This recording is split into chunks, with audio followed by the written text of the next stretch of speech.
कृष्ण कन्हैये लाल की जय। अध्याय 15 पुरुषोत्तम योग। श्री कृष्ण भगवान चवण लॻो त हे अर्जुन, ही संसार वृक्ष आहे, यानी कि वण जे मिसल आहे। सो हिन वण जो हाल कहिड़ो आहे?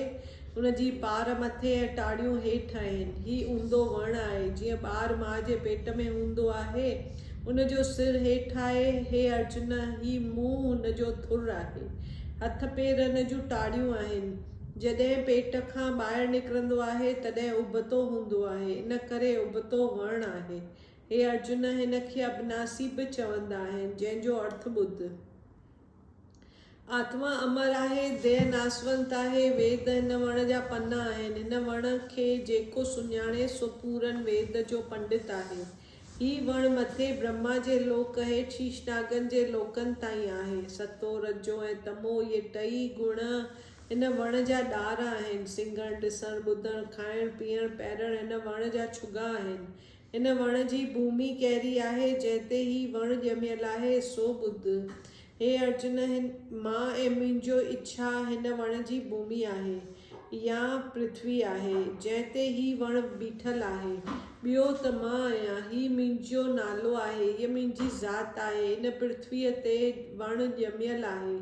जंहिंजे केराइण जी नूरी कहिड़ी आहे, इहा नूरी कुटुंब जा भातियूं आहिनि, जे वण सां ॿधा पिया आहिनि, ऐं वण खे कोई नथो सम्झे, छो त हिन जी आद ऐं अंत कोई कोन पातो आहे। मां ऐं मुंहिंजो इन जन्मनि में लॻो पियो आहे। हे अर्जुन, ही न माया रूपी वण ते ही जीव फाथो पियो आहे। हिन वण जे कपड़नि जा उपाउ ही आहिनि त अवल कुटुंब जे मोह माण्हुनि जो संग त्याग कर। इहो संग वैराग्य कहिड़ो शस्त्र आहे? जेसिताईं मनुष्य विषयनि सां असहायक नथो करे, तेसिताईं हू मुंहिंजे ग़लतियुनि में रहंदो। विषयनि सां रिली मिली हले थो, पोइ खाइण अजो थियणु नामुमकिन आहे। उन्हनि शस्त्रनि खे कहिड़नि हथनि सां वठिजे? परम शास्त्र करे पको निश्चो रखे। इहे हथ आहिनि असंगता रूपी तलवारूं, पुरुषार्थ रूपी हथनि में खणी, जंहिं करे वरी संसार में ॼमण ऐं मरण खां छुटी पवे थो। इहो कहिड़ी रीत? ॿई हथ जोड़े सीस निवाए परमेश्वर खे नमस्कार करे ऐं ज़बान सां चवे त हे आदि पुरख, मां तुंहिंजी शरण में आयो आहियां। हे अर्जुन, आदि पुरख जो अर्थ ॿुध ऐं महिमा ॿुध। केतिरा करोड़ जोजन वैकुंठ खां मथे स्थान आहे, निराधार आस्थान आहे, कंहिं ते बि आधार कान्हेसि। अहिड़ो हिन जो स्थान आहे। इन आदि पुरख जे स्थान ते कई करोड़ ब्रह्मांड, कई करोड़ 84 लख जूणियूं भिन्न भिन्न रचनाउनि सां भरियूं पयूं आहिनि, सदाईं अचल आहिनि। अहिड़ी आदि पुरख जो प्रताप आहे ऐं सारे संसार में परिपूर्ण आहे। सारे जगत जो ईश्वर आहे। अहिड़ो ईश्वर जी जेको शरण आयो आहे, पाण खे जंहिं निर्माण कयो आहे, कपट न रखी, एकांत में रही, बंधननि खां परे रही, ईश्वर जो भजन करे थो, जेको दम खणे थो तंहिंसां उन जो नालो जपे थो। आदि पुरख, अलख पुरख, वेद पुरख, परमात्मा नारायण, हरिओम, कृष्ण, गोविंद, परमेश्वर, भगत वत्सल आदि नालनि जो जाप करे, मुंहिंजे चरणनि जी शेवा करे, मुंहिंजे भॼन खां सवाइ ॿियो कुझु बि न सुम्हरे। अहिड़ी रीत जेको मुंहिंजे शरण में अचे थो, उन खे मां छा थो करियां? सो ही संसार जो दुख सुख हिक शोक सां भरियल आहे, तंहिंखां मां उन खे मुक्त थो करियां ऐं उन खे अविनाशी पद में लीन थो करियां। इहो कहिड़ो पद आहे जिते चंद्रमा जी बि शक्ति नाहे? अहिड़े पद में वञे थो, वरी गर्भ में नथो अचे। अहिड़ो मुंहिंजो अविनाशी घर आहे, तंहिंमें वञी प्राप्त थिए थो। हे अर्जुन, हाणे ॿियो ॿुध। हिननि सभिनी जीवन में भूत प्राणी सो मुंहिंजो अंश आहिनि, जो सनातन ऐं प्राचीन आहिनि। 5 इंद्रियूं ऐं 6 मन आहे। 6 ई पंहिंजे पंहिंजे गुण करे हिन जीव खे पिया छिकीनि। हाणे शरीर जी धारणा ऐं शरीर जो त्याग ॿुध। हिन देह जो स्वामी जीव आहे। सो ही जीव जॾहिं देह खे त्यागे थो, तॾहिं देह खे उणांगे थो। जीअं हिकिड़ो पेर खणी अॻिते रखिजे, पोयों पेर खणी उन पेर जे अॻियां रखिजे, तहिड़ीअ रीति देह जो त्यागणु आहे। ॿी देह खे वठणु माने हिन जीव खे उणांगणु आहे। ही जीव जंहिं कामना सां देह खे त्यागे थो, सा कामना पाण सां वठी वञे थो। जीअं हवा कंहिं शइ जे मथां लंघे थी त उन शइ जी बू ईंदी आहे, तीअं ई जंहिं कामना करे शरीर जो त्यागे थो, उन कामना खे पाण सां वठी वञे थो। अखियूं, कन, गिल, नक, ॼिभ, उन्हनि जो अहंकार, छओं मन, उन्हनि सां मिली करे ही जीव विषयनि खे भोगे थो। खाइण पीअण, हलण चलण, विहण उथण, ॿिया जेके कम करे थो, से सभु ही मन इंद्रियुनि सां मिली करे थो। पर जेकी मूर्ख आहिनि उन्हनि खे ॾिसण में नथो अचे, जेकी ज्ञानी आहिनि से इन्हनि अखियुनि खे ॾिसनि था, सो इहे ज्ञानी ज्ञान जे ई अखियुनि सां ॾिसनि था। सो इहे ज्ञान जूं अखियूं कहिड़ियूं आहिनि? हे अर्जुन, जॾहिं मुंहिंजे ज्ञान योग सां गॾिजे थो, तॾहिं सुमरन करण करे ज्ञान जूं अखियूं थियनि थियूं। उन्हनि ज्ञानियुनि में बि को विरलो मुंहिंजे सुमरन में पवित्र थिए थो, उनखे ज्ञान जूं अखियूं थियूं आहिनि, सो उन्हनि अखियुनि सां मुंहिंजो कोतक या खेल ॾिसे थो। ही सूरज जो पंहिंजो प्रकाश सो टिनी लोकनि जो अंधकार आहे तंहिंखे कढे थो। तंहिंमें सूरज में वरी प्रकाश ईश्वर जो ॼाण, उन रीति चंद्रमा में जो प्रकाश आहे उहो बि मुंहिंजो ई ॼाण। पृथ्वी जा सभिनी खे पाण ते खणी बीठी आहे, सो उन पृथ्वीअ जे हेठां जेको बल आहे सो ईश्वर जो आहे। जेतिरा फल फूल मेवा अनाज गाह वण टिण, उन्हनि सभिनी में चंद्रमा जी किरण सां जो रस पवे थो, उहो रस मां आहियां। सभिनी जे हृदय में जीवड़ा अग्नि मां आहियां, प्राण बि मां आहियां। अंदर में जेका अग्नि आहे तंहिंसां बि प्राण चइनी प्रकारनि जा भोजन करे थो, उन भोजननि खे मां ई पचायां थो। हे अर्जुन, चइनि प्रकारनि जा भोजन ॿुध, लेची, पेची, बेखी ऐं भोॼी, इन्हनि चइनी प्रकारनि जा अन्न आहिनि। जेको अन्न बाहि में पचाए खाइजे सो बेखी आहे, जेको कचो अन्न चांवर, चणा, मुङ, मोठ, ज्वार आदि खां वठी खाइजनि सो भोॼी आहिनि। गिदरा, हिंदाणियूं, बादरंग, पपैया आदि जेके खाइजनि था इहे लेची आहिनि।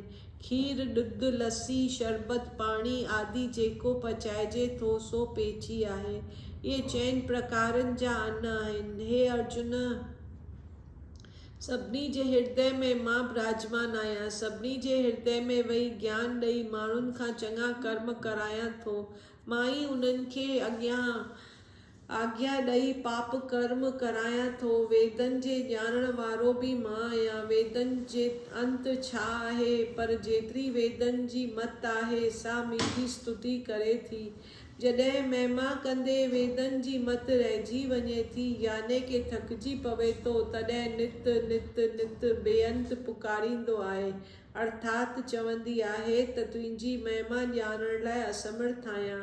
इन करे वेदनि जे अंत ॼाणण वारो मां आहियां। हे अर्जुन, हाणे ॿियो ॿुध, ही जो देहधारियुनि जो पसेरो आहे, इहो सारो पसेरो ॿिनि ॼणनि जो आहे। हिकिड़ो पुरुष नास थिए थो, ॿियो पुरुष अविनाशी आहे। ही जो गणनि तत्वनि जो शरीर आहे सो नास थिए थो। ॿियो पुरुष आत्मा अविनाशी आहे, जंहिंखे परमात्मा चवंदा आहिनि। उन जो वॾो प्रताप आहे, सो ॿुध। मुंहिंजी अखि पटण करे ब्रह्मा खां वठी कीलीअ ताईं सभिनी भूत प्राणियुनि जी पालना थींदी आहे। वरी जॾहिं अखि ॿुटियां तॾहिं हिकु पलक में 14 भवन प्रलय थी वेंदा आहिनि। अहिड़े वॾे प्रताप वारो मां आहियां। इन करे मूंखे परमात्मा चवंदा आहिनि, पुरुषोत्तम बि चवंदा आहिनि। वरी हे अर्जुन, पुरुषोत्तम मां आहियां। जंहिं भगत मूंखे पुरुषोत्तम करे ॼातो आहे, तंहिंजी छा करणु घुरिजे? तंहिंखे सदाई मुंहिंजे भॼन करणु घुरिजे। इहा ॻुझी विद्या मां तोखे ॿुधाई आहे। इहा ॻुझी विद्या ॼाणी मनुष्य बुद्धिवान थिए थो, पंहिंजो जीवन सफलो करे थो।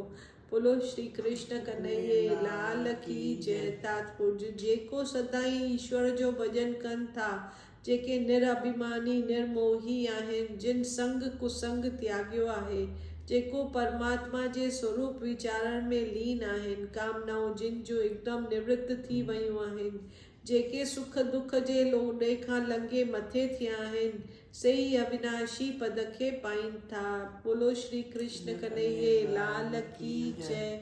हिते श्री भागवत गीता जे श्री कृष्ण ऐं अर्जुन संबित परशोत्तम योग नाले 15 अध्याय पूरो थियो। 15 अध्याय जो मातम श्री नारायण चवे थो ते लक्ष्मी उत्तर देश में हिकिड़ो नरसिंह नाले राजा हो। स्वभाव नाले उनजो मंत्री हो।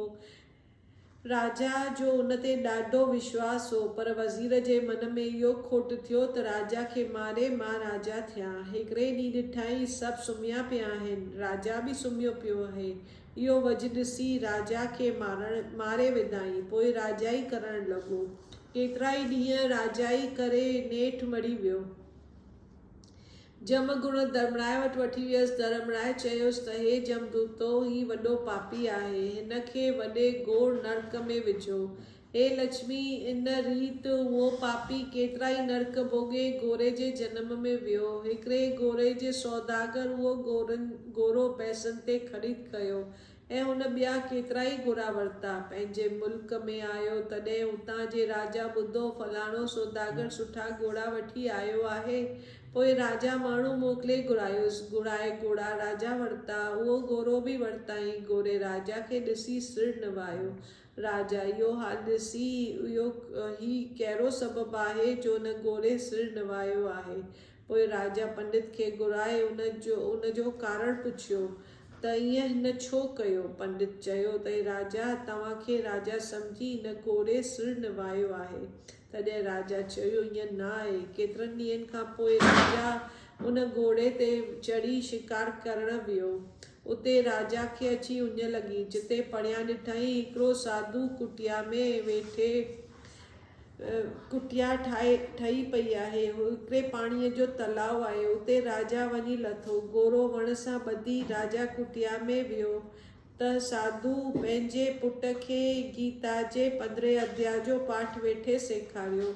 हिकिड़े वण जे पन ते हिकु श्लोक लिखी ॾिनो अथसि। जंहिं वण सां राजा घोड़ो ॿधो तंहिं वण जे पननि ते बि गीता जो श्लोक लिखियो पियो हो। उन वण मां साधुअ जे छोकिरे पन छिनी ॿिन्ही पननि जो पाठ करण लॻो। अचानक हुन घोड़े उन्हनि पननि खे ॾिसी वरितो।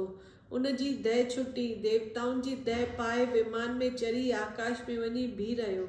एतिरे में राजा बि कुटिया खां ॿाहिरि आयो। अची ॾिठाई त घोड़ो मुओ पियो आहे। राजा खे ॾाढो ॾुख थियो। चवण लॻो त हिन खे छा थियो ऐं कंहिं मारियो। एतिरे में देव चयुसि त हे राजा, तुंहिंजे घोड़े जो चेतन जी वांव आहियां। मूं देव पाती आहे। मां वैकुंठ ॾे थो वञा। राजा पुछियोसि त तो कहिड़ो पुण्य कयो जंहिं करे तोखे अहिड़ी दह मिली। घोड़े चयो त हे राजा, इहा ॻाल्हि साधुअ खां पुछो। पोइ राजा साधुअ खां पुछियो त हे स्वामी, हीअ ॻाल्हि मूंखे ॿुधायो। साधु चयो त गीता जो श्लोक हिकिड़े पन ते लिखियलु हो, तंहिंखे तुंहिंजे घोड़े ॾिठो, उन करे हुनजी मुक्ति थी आहे। राजा चयो त हे स्वामी, अॻे जन्म में हू केरु हो? घोड़े खे जॾहिं मूं ख़रीद कयो हो तॾहिं हिन सिर नवायो हो। तॾहिं हुन साधुअ चयो त हे राजा, तूं अॻे जन्म में राजा हुए। ही घोड़ो तुंहिंजो वज़ीर हो। हुन तोखे राजाई जे लालच करे मारे पाण राजा थियो। तूं त साॻियो अची राजा थिए। ही मरी करे धर्मराय वटि वियो। धर्मराय चयो त ही नमक हराम आहे, तंहिं करे हिनखे खूब नरक भोगायो। पोइ केतिरो ई वक़्तु नरक भोगे वञी संगलदीप में घोड़ो थियो। उतां अची तो वटि विकाणो। जॾहिं हिन सिर निवायो हो तॾहिं हिन तोखां पुछियो थे त राजा, तूं मूंखे सुञाणी थो या न? पर मां तोखे सुञाणा थो। साधु ईअं चई खणी माठि कई। राजा अचरज में पइजी वियो। साधुअ खे नमस्कार कयो त एतिरे में राजा जी सेना बि अची पहुती। राजा ॿिए घोड़े ते सुवार थी पंहिंजे घर आयो। पंहिंजे पुट खे राजाई ॾेई जंगल में हलियो वियो। वञी तपस्या करण लॻो। गीता जे 15 अध्याय जो पाठ करण लॻो, जंहिं करे राजा बि परम गति खे प्राप्त थियो। श्री नारायण चवे थो त लक्ष्मी, इहो गीता जे 15 अध्याय जो महात्मा आहे। बोलो श्री कृष्ण कन्हैया लाल की जय। 15 अध्याय पूरो।